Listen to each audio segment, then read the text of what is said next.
Before this video starts, I would like to state that this month's donations will go to the Ukrainian Comeback Alive fundraiser. I have doubled my Patreon donations with my own money, and a large amount of supporters on my Discord community have donated even more. Some are even going to Ukraine. $1,200 isn't enough to make a difference, and I know you all can do better. Keep in mind that in the uncertainty of war, there are going to be a lot of chaotic variations of gear and weapons, especially in this case. To combat this, our Ukrainian has put tape on his arms and helmet to help differentiate himself from Russian invaders, and the Russians have done the same.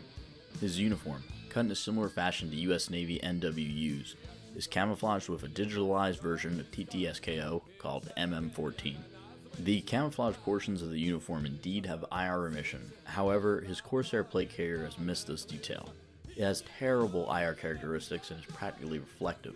Though the camouflage versions of this vest that are in widespread use might be better, this version of the Corsair is extremely common, as Ukraine is throwing everything in the kitchen sink into its survival. The good news is that it's got good, sappy cut plates with Kevlar inserts, as well as a simple quick release tab that threads itself into the back of the carrier.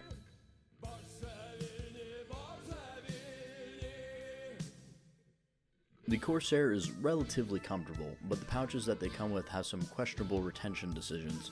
Quiet buckles with elastic doubling down on 2 mags in order to ensure nothing gets lost. It's a bit much, but it doesn't really slow you down too badly. The little unfoldable dump pouch isn't too bad either. All these pouches can be, and often are, replaced with aftermarket sets anyway. The Casca 1M is better. It's a polyethylene shell with a rope liner and foam padding, giving it a comfort and protection advantage compared to the Russian Ratnik helmet. The rope suspension is still garbage when compared to Western analogs, but it offers excellent protection being made out of modern polyethylene as opposed to Kevlar and glue. The company that made the Corsair and the Casca, Temp 3000, has made efforts to improve the suspension system of their helmets as well. Before we continue, I must point out that the private intelligence company Grey Dynamics has come in clutch with another article, this time about Ukrainian SSO Special Forces. I really wanted to do a loadout video on Ukrainian SSO, but with the war on, I really can't get a hold of most of their gear at the moment, though I am trying and I do have my ways. Grey Dynamics, fortunately, scratches that itch instead. I've collaborated with them earlier on Ratnik and Zaslon projects. Take a look at what they've written, as written media can cover so much more details, and their articles complement my videos very nicely. Weapons used by Ukraine are as varied as their gear. Our weapon is a fixed stock AK-74. These fixed stock rifles are prolific on both sides of the conflict. However, suppressed bullpup AK pattern Malyuk rifles are an example of a locally produced and quite desirable weapon that is commonly used by Ukrainian special forces. The Ukrainian army interestingly crowdfunded many of their weapons attachments through the People's Project several years ago. These upgrades use commonly seen commercial parts and hollow sun red dots in order to improve the ergonomics and add a somewhat modern optic. These cheap and effective upgrades are supplemented by commercial purchases of attachments. A lot of Zenitco made it into the country, and despite Zenitco's pro-Russian marketing, one of their designers apparently quit over Zenitco parts making their way to Azov Battalion back in 2014. So they're clearly making a fortune off of this war. Ukraine also has had a number of sophisticated optics and weapon systems in their inventory since before the war, not to mention the several metric tons of military support that has been flown in by Western countries at this point. While Ukraine has acquired a number of these kit pieces and incremental upgrades over the years, they haven't had nearly the modernization program as what the Russians have done with Ratnik. But what they have undergone is constant training by NATO and America, and I think that training, combined with military aid and probably intelligence, has made Ukraine able to stand defiantly in front of the bear, at least so far.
трудно.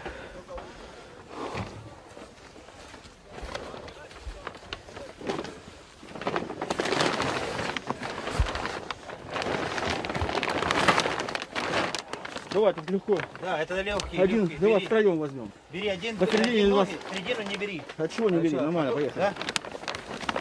Бери.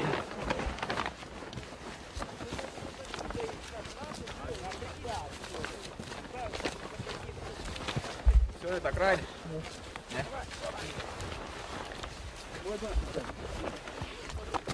А, там уже лежат тоже, подъезжай туда. О, Андрюха, здорово. Давай, поднимай.